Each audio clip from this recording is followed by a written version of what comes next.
Hello and welcome to Lesson 4.5 over congruent triangles, specifically ASA, AAS, and HL. We're going to talk about angle-side angle theorem, angle-angle side theorem, and what we call the hypotenuse leg theorem for proving triangles are congruent in this lesson.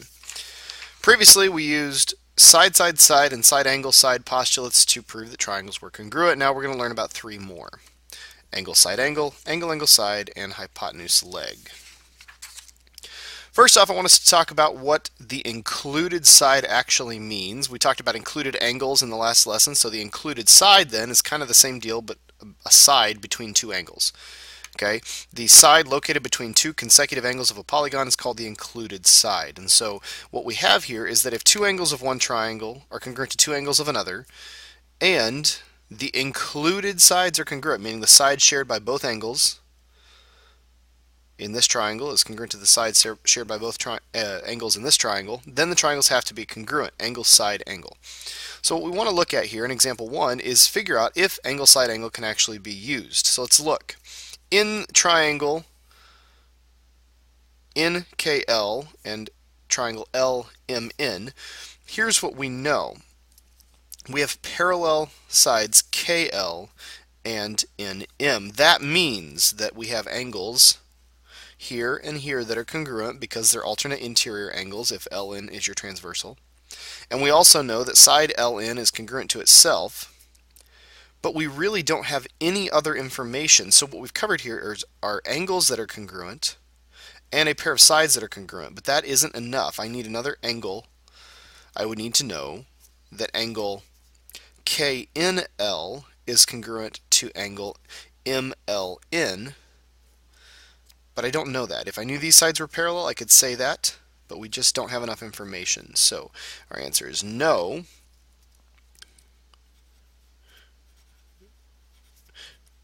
We would need to know that angle KNL is congruent to angle MLN. Then we could use angle side angle. All right, let's take a look at part B. On part B, we are given two triangles, kind of like that hang glider example from the previous lesson. Want to determine if we can use angle side angle. Well, here's what we have. We have two angles here that are congruent. We do not know that the included sides are congruent. We're not marked that way. They don't tell us enough information. We do know that there are a pair of sides congruent, these sides here that are shared, but that is not the included side between those two. So here's what we would need. Again, we cannot use angle side angle. We need the included sides to be congruent. All right? But what you notice about part B is that we have angles and a non-included side that are congruent. Now, what we could say to eventually use angle side angle is that since these two angles are congruent to these two, the third pair of angles are congruent. So then we could use angle side angle because these angles and these angles are congruent, and this makes that the included side. But we can't directly say angle side angle. Now, in your notes, we do have the angle side theorem also. Since we, like I talked about in this previous example, that if we use the third angles theorem, we would be able to use angle side angle. It's really easy for us to then just make this angle side. So if any two angles of one triangle are congruent and any one side are congruent to the other one side, we really can prove triangles are congruent. It's either angle side or angle side angle. You just have to figure out which one you should use. So let's go ahead and look at the next example. Now I've already marked some things out here for you. In this triangle, we're trying to prove, or in these triangles, trying to prove triangle ACD is congruent to ECB. And I've drawn them out for you separately here since they overlap. Now look at what you're given. We're given that angle DAC and angle BEC are congruent. Basically, angle A is congruent to angle E. Since we already know that, I don't have to write it out the long way. We can just say angle A is congruent to angle E, since there's only one angle at each. We also know that DC is congruent to BC, so there's a pair of congruent sides. But notice both triangles share angle C, which is congruent to itself. So what we have here are two angles of one triangle congruent to two angles of another, and a non-included side congruent. So I don't want to use angle side angle because the angle is, or the side is not included by the two angles. I want to use angle angle side. Those kind of go in opposite order. Angle, angle, then side. Alright, so we're going to use angle angle side to show these triangles are congruent. So we're going to start off with the given information. Angle DAC is congruent to angle BEC because it's given.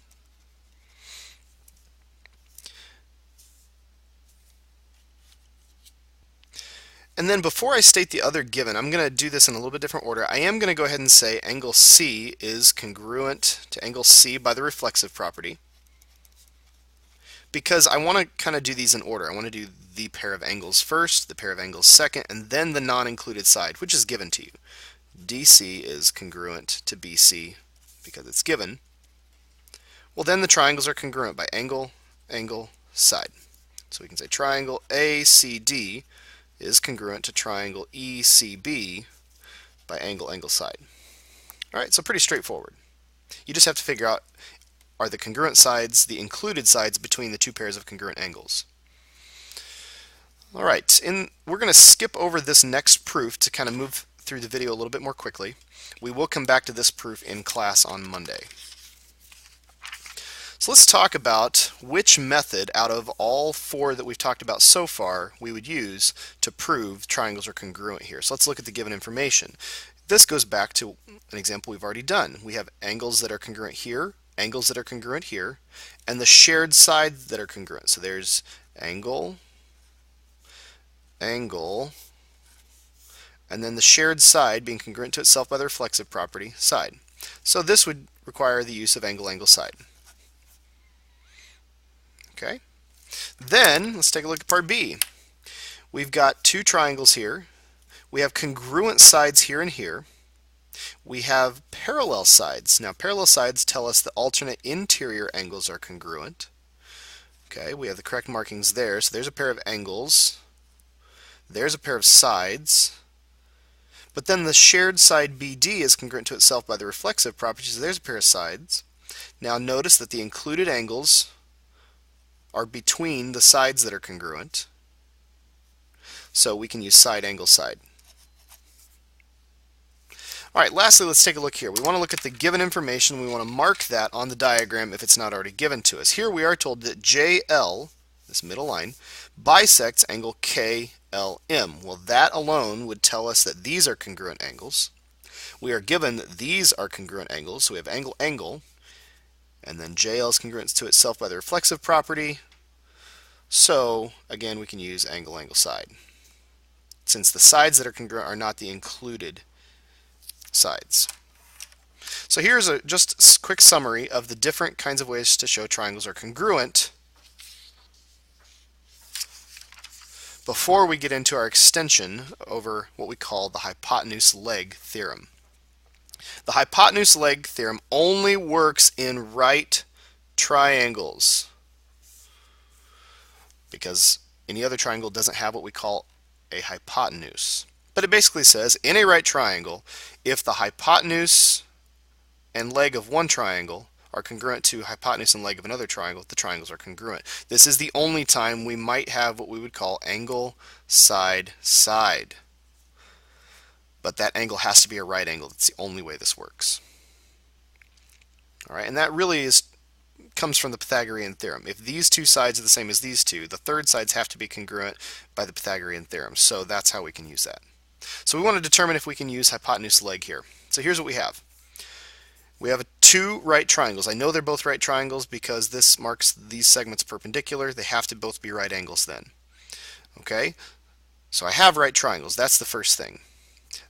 These congruent segments are each the hypotenuse of their respective right triangles. So I do have H, and then they share this side, so it's congruent to itself by the reflexive property, and those would be legs of the right triangle. So we do have hypotenuse leg. Okay. Let's take a look at this one. We have right triangles again. We have a hypotenuse of one congruent to hypotenuse of another, because it's marked that way. And again, they share this side, so that's congruent to itself by the reflexive property, which that's the leg of each of those triangles. So yes, hypotenuse leg works. Alright, that brings us down to our next example, doing a proof using hypotenuse leg. I'm going to write this out in paragraph form. It's a little bit easier to follow, I think. But I do want you to make one quick change. There's actually a typo in what the triangles are that you're trying to prove. And if you look at those, MNO is this combination of both triangles. That should be MNP. But I'm going to have you rewrite it just as triangle OPN is congruent to triangle MPN. OPN is congruent to MPN. That's what we're going to try and prove here. And so I'm going to show you kind of what you think or what it is that we should say based on the given information. We're given NP is perpendicular to MO. That makes these right angles, and because they're right angles, we can say these are right triangles. That's all just by definition. But we're also given MN is congruent to NO. And those are the hypotenuses, hypotenusae, whatever you want to call them, of both triangles. And then the leg NP of the left triangle is also the leg NP of the right, and so that's congruent by the reflexive property. So here's what we should write. I'm going to show you the paragraph proof in full and kind of talk it out. If you need to pause the video to copy this down, that's okay. Alright, we are told these are perpendicular, so these are right angles by definition. Angle MPN and angle OPN are right angles by definition. And then triangle MPN and triangle OPN are right triangles by definition. Since MN is congruent to NO, which is given, and NP is congruent to itself by the reflexive property, these triangles are actually congruent by hypotenuse leg. Alright, pretty straightforward. Alright, there's one other key idea we want to talk about in this, and we're going to get to that in just a second, but I want you to quickly try and figure out if these are in fact congruent, tell which theorem would apply. Alright, here's the answers we should get. These two triangles, I've got a right angle, another angle congruent to this angle, so both right angles have to be congruent, and then the included sides of these two angles are congruent to the included side of these two angles. So we actually do know these are congruent by angle, side, angle. On number 8, we have two angles of one triangle congruent to two angles of another, and then the right angles are congruent, but we don't know any congruent sides. And we don't have an angle, angle, angle congruence theorem. So no is our answer. Alright, and lastly here, we have right angles that are congruent, or you can call them right triangles. So we could use congruent right angles, or we could use our hypotenuse leg if the hypotenuse and leg of each are congruent. We are marked with these sides congruent, which are the legs of the two right triangles. And then they share the same hypotenuse, because it's across from that right angle. So that's congruent by the reflexive property. So yes, these are congruent by hypotenuse leg. Alright, there's one other key idea I want us to talk about, and that's this concept which I mentioned in a previous video, but it's this. Corresponding parts of congruent triangles are congruent. Remember, side, side, side, side, angle, angle, angle, angle, side, and hypotenuse leg use corresponding parts to prove triangles are congruent. CPCTC uses congruent triangles to prove corresponding parts are congruent. So it kind of flips it around.